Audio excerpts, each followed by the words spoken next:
Si Cherry Red, kumusta na po siya? Ayun, sinabi ko, magbagong buhay na sa ibang lugar. Pero hindi niya tinanggap.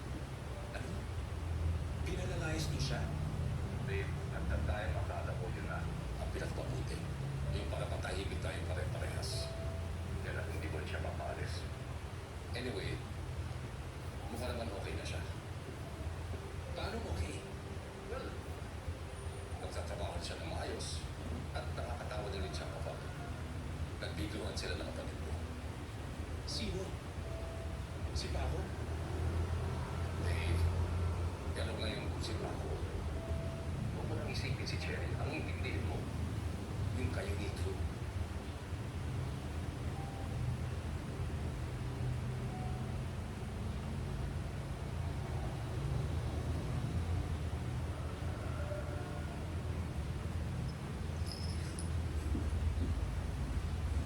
Can I see your tongue? Up, down. Okay.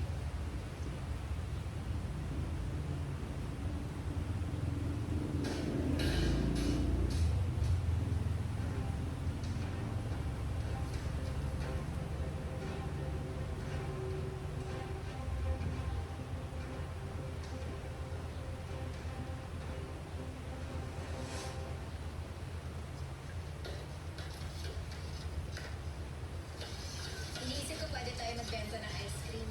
Aaralin ko lang kung paano yung packaging ng ice drop. Ang dami pa lang kung pwedeng ibenta. Gandang ideya yun. Para sa'yo. Papabili daw. Ito galing.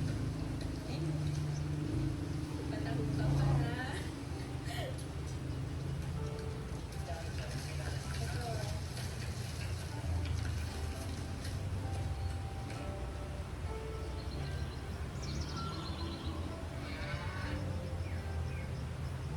Maraming salamat sa inyo dahil sa pagkakaisa natin natapos natin ang Wala kaming kabuhayan niya.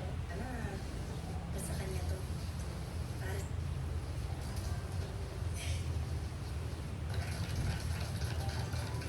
I-opening sa planta, yung... Papa, ano? Ikaw ang ipalit niya. kaya ko kaya. Oo naman. Oo naman, ikaw pa. Sa galing mo yan tsaka sa dedication. Ikaw pa. Bola. Cherry, hindi nga. Ikaw ang pinaka-qualified sa posisyon na yan. Hindi ako nilakad kita kay Papa. Huwag mo na lang ako ilakad. Mag-a-apply na lang ako. Kapag natanggap, hindi natanggap. Kaya lang yung livelihood center, kailangan nila ako doon. Cherry, kaya naman pagsabihin. Salamat pa ako ah. Minsan napapaisip na lang ako. Bakit kaya ganito yung buhay? Minsan ang saya-saya mo. Tapos isang iglap lang. Ang lungkot-lungkot mo. Nakakabaliw. Okay lang yan. Isipin mo, ganun talaga ang buhay. Pwede ngayon malungkot ka. Tapos bukas masaya. Diba? Sana.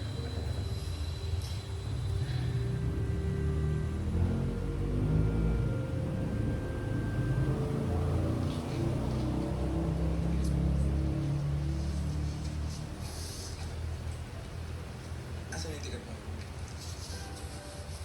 Binenta ko. So, scalper ka pala. Ano order mo?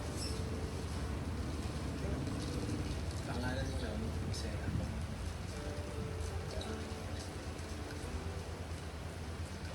Out to get pa to.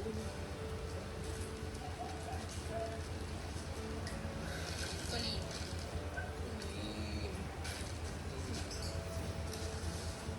Kinikilig ka ba sa akin, Colleen? Ano? Ayabang mo rin eh, no? No, yes or no lang. Ba't ako kikiligin sa'yo? Alam mo, pag sa ibang babae ko ginagawa yun, sila. Yung iba nga naglulupasay pa eh. Yung kagaya na yung babae. Hanggang oras ka ba dito? Pag naubos na ito, bibilin mo?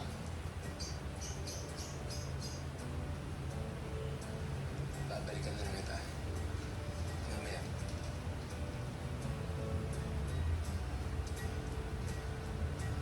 Tara!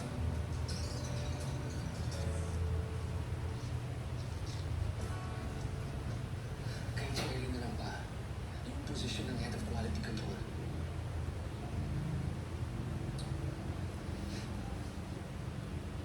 Hindi madaling desisyon yan pa. Besides, may napipisil na akong nilagay doon. Pa, qualified din naman si Cherry. May diploma siya. Maraming taon siya nagtrabaho sa atin. Oo nga, sa atin. Sa rancho, sa farm. Pero hindi sa planta. Hindi simple paggatas ng baka ito. Ako, we're talking managerial. Alam mo yan, Opa. Pero madali naman si Cherry eh. Madali